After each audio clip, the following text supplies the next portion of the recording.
Hi అండి. అందరికీ నమస్కారం. Welcome to talks with me. ఎలా ఉన్నారండి అందరూ? నేనైతే చాలా అంటే చాలా బాగున్నాను.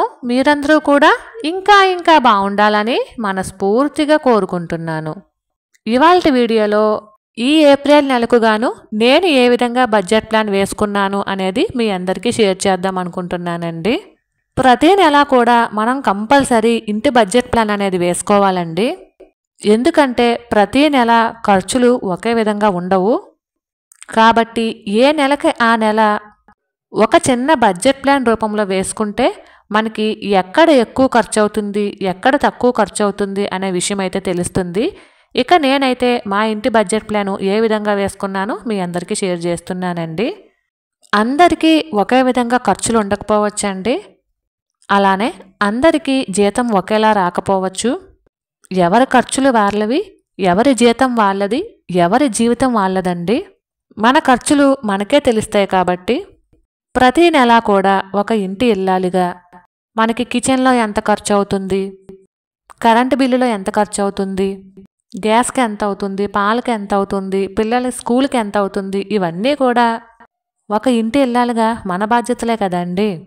కాబట్టి ప్రతి ఒక్కళ్ళు కూడా ప్రతి నెల కూడా చక్కగా ఒక బడ్జెట్ ప్లాన్ అనేది వేసుకుంటే ప్రతి అవసరానికి డబ్బును జాగ్రత్తగా ఖర్చు పెడుతూ కాసింత పొదుపు చేసామనుకోండి, ఆ మనీ ఎన్ని రకాలుగా ఉపయోగపడుతుందో నేను ప్రత్యేకించి ఏమీ చెప్పనవసరం లేదు కదండి. సరేనండి, నాకు మా బావ ఇంటి ఖర్చులకి అని చెప్పి ఇచ్చినటువంటి మనీని చక్కగా బడ్జెట్ ప్లాన్ అయితే వేసుకున్నాను. అది మీ అందరికీ కూడా షేర్ చేద్దాం అనుకుంటున్నానండి. ఫస్ట్ అయితే ఈ ఏప్రిల్ నెలలో ఏమేమి ఖర్చులు ఉన్నాయి అని చెప్పి ఒక పక్కన రాసుకోవాలండి. ఇది మా ఇంటి బడ్జెట్ ప్లాన్ కాబట్టి మాకు ఏమేమి ఖర్చులు ఉన్నవి అని చెప్పేసి ఒకసారి క్యాలెండర్ తీసి అయితే చూస్తున్నానండి. నేను ఈ నెలలో వచ్చే పండుగలు అంటే శ్రీరామనవమి అలానే అక్షయ తృతీయ, ఈ రెండు పండుగలకి కాస్త దేవుడి పటాలకి లేదా దేవుడి మందిరాన్ని అలంకరించడానికి పువ్వులు అవి ఎక్కువ తీసుకుంటానన్నమాట. ఈ నెలలో ఈ రెండు పండుగల్ని కూడా మేము జరుపుకుంటామండి. కుదిరితే టెంపుల్స్కి కూడా వెళ్తాము, శ్రీరామనవమికి కానీ అక్షయ తృతీయకి కానీ. అలానే అక్షయ తృతీయకి గోల్డ్ కూడా తీసుకుంటానండి. దాన్ని బట్టి నేను ఒక ప్లాన్ అయితే వేసుకుంటున్నాను. గోల్డ్కి అయితే ఎంత మనీ సేవ్ చేశాను అనేది మీకు నేను గోల్డ్ కొనేటప్పుడు ముందు రోజు గత దీపావళి నుండి ఈ అక్షయ తృతీయ వరకు ఎంత మనీ పోగేశాను అనేది మీకు మరొక వీడియోలో పోస్ట్ చేస్తాను. ఇప్పుడైతే మొన్న సేవ్ చేసినటువంటి మనీ అంటే మొన్న మార్చి నెలలో కొంత మనీని సేవ్ చేశాను కదండి, 4000 పైచిలికిని. అవి కొన్ని 500 కాగితాల్లో ఉన్నాయి, మిగిలింది చిల్లర రూపంలో ఉంది కదండి. ఆ చిల్లరని ఏం చేస్తున్నానంటే ఇప్పుడు మా బావ నాకు ఇచ్చినటువంటి మనీలో ఈ చిల్లరని కలిపేసి ఈ చిల్లరని కాగితాల కింద మార్చుకుంటానండి. అంటే సేవింగ్స్ని ఇలా చిల్లరలో కన్నా కాగితంలో మార్చుకున్నాం అనుకోండి, ఈ చిల్లర మనకి మన కూరగాయలకనో దేవుడి పటాలు పువ్వులు కొనడానికనో యూజ్ అవుతుంది కదా. అందుకని చిల్లరగా కాగితాలను అయితే మార్చుకుంటున్నాను. సేవింగ్స్ నేమ్ వచ్చేసి పెద్ద నోట్స్ కింద అంటే 500 నోట్స్ కింద అయితే మార్చుకుంటున్నానండి. పైన వచ్చినటువంటి చిల్లరని పక్కకు పెట్టేసి మిగిలినటువంటి మనీ ఎంత ఉందో కౌంట్ చేస్తున్నాను. వీడియో కనుక మీకు నచ్చినట్లయితే చూసి వెళ్ళిపోకుండా ఒక చిన్న లైక్ ఇవ్వండి. మన ఛానల్ని ఎవరైనా ఫస్ట్ టైం చూస్తున్నట్లయితే సబ్స్క్రైబ్ చేసుకుని సపోర్ట్ చేయండి. అలాగే వీడియోలో ఐడియాస్ కనుక మీ అందరికీ నచ్చుతున్నట్లయితే మీ ఫ్రెండ్స్ అండ్ ఫ్యామిలీకి కూడా షేర్ చేయండి. వీడియోపై మీ అభిప్రాయాన్ని నాకు కామెంట్ సెక్షన్లో తెలియజేయండి. ఇక మొత్తం ఈ మనీని కౌంట్ చేస్తే 2000 ఉండిందండి. ఆల్రెడీ 1500 500 నోట్స్ రూపంలోనే ఉన్నాయండి. మిగిలినటువంటివి 2400 ఉన్నాయండి. 2000 అయితే కాగితాల రూపంలో మార్చుకుంటున్నాను. ఇవి సేవింగ్స్ అండి, అంటే ఈ సేవింగ్స్లోంచే తీశాను కాబట్టి మళ్ళీ సేవింగ్స్ కవర్లోనే పెట్టేస్తాను. ఇదిగోండి 2400 కదా, 2500 కాగితాల రూపంలో మార్చుకున్నాను. 400 కూడా సేవింగ్స్లోకి అయితే వేసేసానండి. ఇవైతే సేవింగ్స్ కవర్లో పెట్టేస్తున్నాను ప్రస్తుతానికి. అలానే మా బావ నాకు ఇచ్చినటువంటి మనీలో 2000 ముందే తీసేసి సేవ్ చేస్తున్నానండి. ఇంటి రెంట్ వచ్చేసి మా వారు కడతారండి. ఎందుకంటే ఇంటి రెంట్ వచ్చేసి ఆన్లైన్ పేమెంట్ చేయాలండి.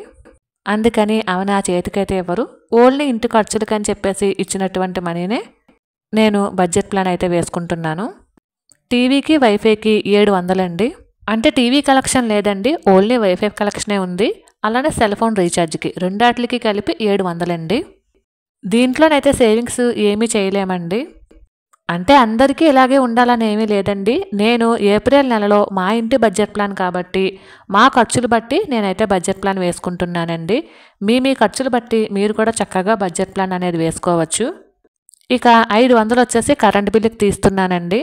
ఈ నెలలో కరెంటు బిల్లు 500 రావచ్చు అని చెప్పేసి అనుకుంటున్నానండి.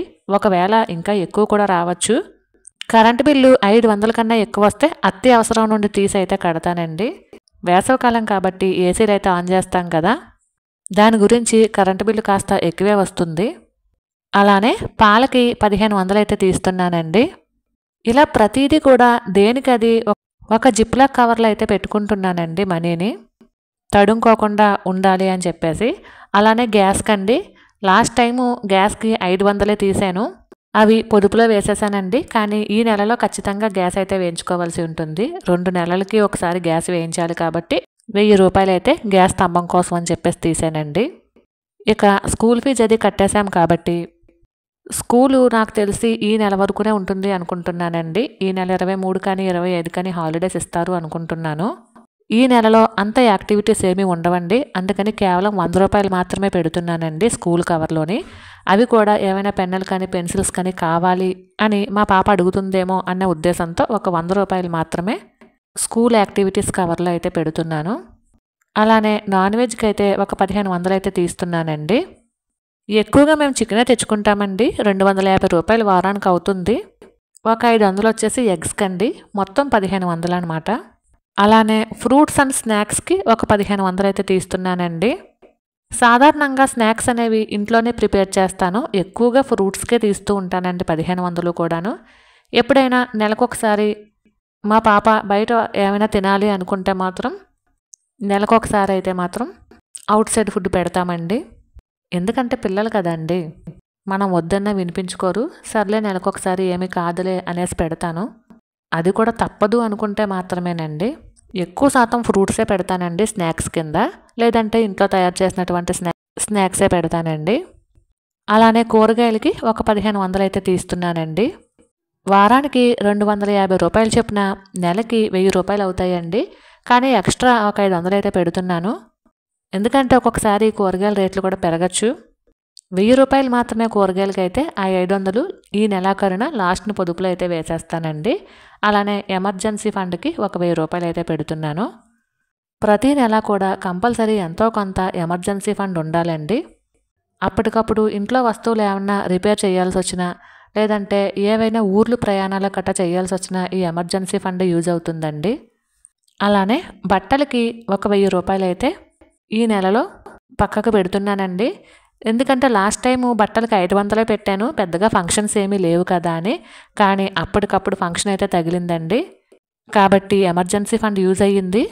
ఎందుకైనా మంచిది అనేసి ఒక 1000 రూపాయలు అయితే బట్టలకని చెప్పేసి పెడుతున్నాను. ఇక ఈ అమౌంట్ అంటే 1000 రూపాయలు ప్లస్ చేంజ్ 2 కలిపి ఆకుకూరలకి, దేవుడు పటాల పువ్వులకి అని చెప్పేసి పెడుతున్నానండి. ఎందుకంటే మనకి అక్షయ తృతీయ, శ్రీరామనవమి ఉంది కాబట్టి టెంపుల్స్కి వెళ్ళినా, ఇంట్లోనే దేవుడి పటాలని అది అందంగా అలంకరించుకున్నా, పైగా పండగలప్పుడు పువ్వుల రేట్లు కొంచెం ఎక్కువగానే ఉంటాయి కదా, అందుకని 1000 రూపాయలు ప్లస్ చేంజ్ ఈ 2 కూడా ఆకుకూరలకి, దేవుడి పటాలకి అని చెప్పేసి పెట్టానండి. ఇక గ్రాసరీస్ అండి, 3500 అయితే గ్రాసరీస్కి తీస్తున్నాను. ఇక బడ్జెట్ ప్లాన్ మొత్తం అయిపోగా ఒక 500 అయితే ఉందండి. ఈ 500ని కూడా కుక్కలకి ప్రతిరోజు సాయంత్రం పూట అన్నం అయితే పెడుతున్నాం కదండి, వాటికి బియ్యం కొనడానికి అని చెప్పేసి పక్కకైతే పెట్టానండి. ఇక ఈ బడ్జెట్ ప్లాన్లో ఈ ఏప్రిల్ నెలలో పుట్టినరోజులు కానీ పెళ్లి రోజులు కానీ మావి ఎవరయ్యి లేవు. ఉన్నా సరే ఆల్రెడీ నేను వాటికి ఇయర్లీ బడ్జెట్ ప్లాన్ కింద మార్చి నెలలోనే కేటాయించేశానండి. మీ అందరికీ కూడా షేర్ చేశాను. మార్చి నెలలో చీటీ అమౌంట్ ఒకటి వస్తే ఆ అమౌంట్ని ఇయర్లీ బడ్జెట్ ప్లాను ఎలా వేసుకున్నాను అనేది కూడా మీ అందరికీ షేర్ చేశాను కదా అండి. ఇక నా బడ్జెట్ పర్సులో అయితే ఈ మనీని అయితే పెట్టేస్తున్నానండి. ఫస్ట్ అయితే సేవింగ్స్ పెట్టాను, తర్వాత కుక్కలకి అన్నం పెట్టడానికి అని చెప్పేసినటువంటి తీసినటువంటి మనీ కూడా సేవింగ్స్ పక్కనే పెట్టానండి. గ్రాసరీస్కి వెళ్ళినప్పుడు వాటికి విడిగా బియ్యం కొనైతే తీసుకొస్తాము. ఇక మిగిలిన కవర్లన్నీ కూడా ఇలా ఒక్కొక్కటిగా పర్సులో అయితే సర్దేస్తున్నానండి. ఇలా దేనికది విడివిడిగా బడ్జెట్ ప్లాన్ వేసుకోవడం వలన దేనిలో ఎంత మిగులుతుంది అనేది తెలుస్తుందండి. ఈ బడ్జెట్ ప్లాన్లో ఈ నెలలో ఎంత మిగిల్చాను అనేది మళ్ళీ నెలాఖరున వీడియో అయితే చేసి పెడతానండి. మన ప్రతి అవసరానికి జాగ్రత్తగా ఖర్చు పెట్టుకుని కొంత మనీని పొదుపు చేసుకుంటే కనుక ఆ మనీ ఖచ్చితంగా ఏదో ఒక అవసరానికి యూజ్ అవుతుందండి. ఇది అందరికీ తెలిసిందే. కాకపోతే పొదుపు చేయడానికి ఆలోచిస్తామండి అంతే.